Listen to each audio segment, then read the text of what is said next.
Hi, I'm responding to the video,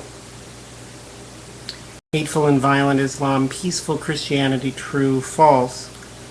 Interesting video. First, I'd like to commend the people who made it for pointing out the hypocrisy of Christians who criticize Islam for violence without looking at their own history of violence and the current violence that Christians around the world engage in.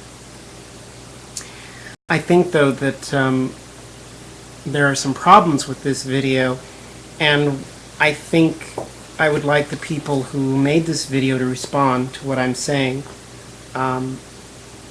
because I think I can give you some pointers on how to make a better video. One of the things that you're going to need to in the future address in your videos is a very important question, which is that when people engage in violence in the name of Christ, they are ignoring the words of Christ. When people are doing violence in the name of Muhammad, they frequently are taking his words at face value. For instance, Muhammad said, kill the infidels wherever you may find them. He also said oppression is worse than killing. I had an argument today with someone on the internet. I tried to say that oppression isn't worse than killing, and that oppression is a very vague word, and if everybody who feels oppressed started going around killing people, we'd have a planet of anarchy. Not that we don't have that anyway, but there's clearly something wrong with that dictum, I think. But I think it's also important to compare it to the words of Jesus. Jesus said that you should love your enemies, not try to smite them or kill them the way Muhammad says. If someone smacks you on the cheek, and this was meant metaphorically, if someone does something violent to you, according to Jesus, you should offer them your other cheek. It's a very different kind of statement. Muhammad never says anything like that. Jesus said, if someone steals your shirt, give them your coat. This is a very, very different statement. And so I think we need to understand that whereas Jesus makes numerous statements that are clearly peaceful in the extreme and pacifist, Muhammad is no pacifist. I don't think there's any Muslim that would disagree with that. He believes you should go out and kill people that are oppressing you. Not negotiate with them, not be a Gandhi, not be a Martin Luther King, but just kill them. Now, we need to also understand that Jesus said a few things that are vague that can also be misinterpreted in the same way that Muhammad made many statements that can be misinterpreted. In fact, Jesus said, I didn't come to earth to bring peace, but a sword. That's the only statement I can find of his that has any violent connotations to it. Another thing that you do in your video that I'd like to give you a pointer on is that you mix fact with fiction. And you mixed good statistics with falsehoods and exaggerations. You need to understand that Christians in the West are going to see those lies, and then they're going to think you're lying about everything. And you're not. I just want to say to anybody who's watching this that most of the statements you make about the atrocities that Christians have engaged in are true. Many people watching the video will think that the tearing of the woman apart with glass shards is made up. That is not made up. That is a historical fact. Christians, in fact, did take a philosopher they didn't like and they ripped her to shreds with glass shards. That actually happened. However, you make a number of statements that are just really bizarre. You said that 2/3 of the population of Europe was killed within the Counter-Reformation. That is bullshit. The highest number of people ever killed in Europe in a small period of time was 1/3, and that was done by a disease, the Black Death. 2/3 of the people of Europe have never been killed off in any period of time. So you just pulled that one out of your ass.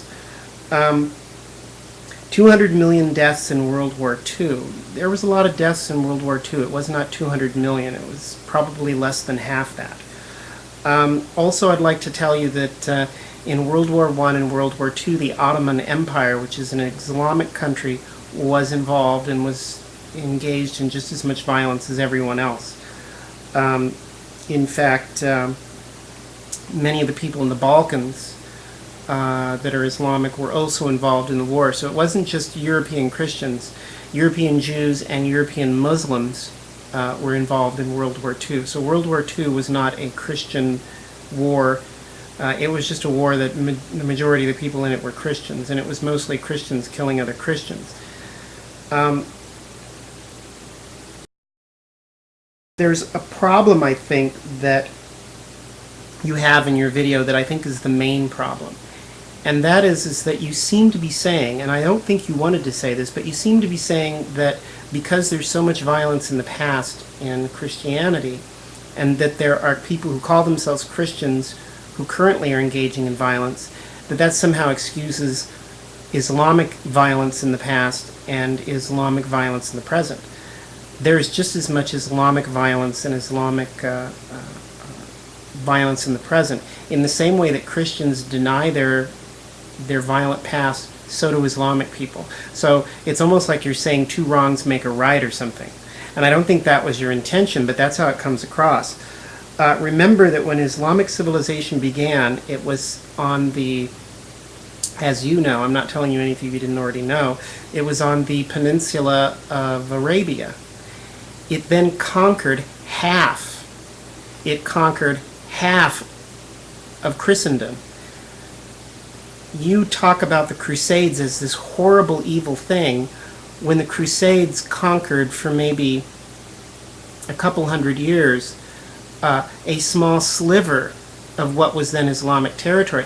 But the Islamic Empire was created on top of Christian civilization. The northern Africans were all Christians.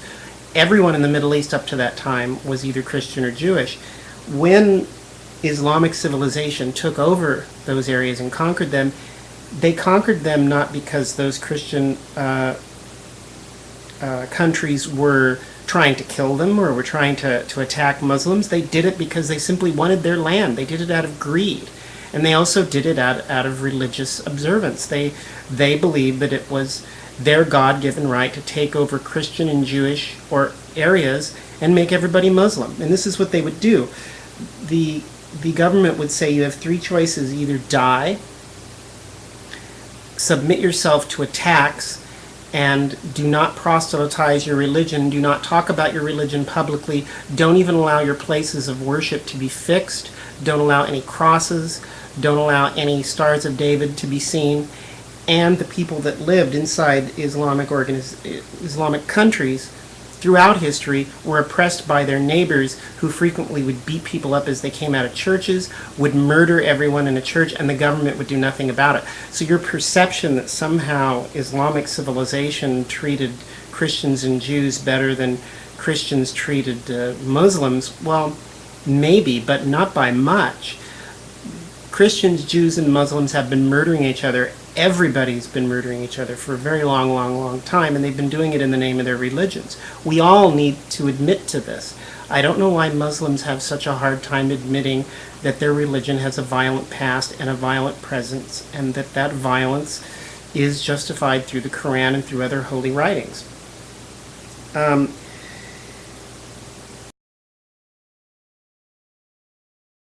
I think that it's important to understand that I'm not trying to piss you off or make you angry. I'm just saying that there's something hypocritical about your video, and that if you're going to try to convince us that Islam is peaceful, you're going to need to give us evidence of that, because the evidence is towards the contrary. Both Christianity and Islam and Judaism have histories of violence and condoning violence.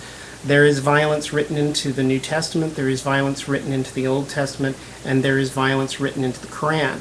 I've read it, it's there.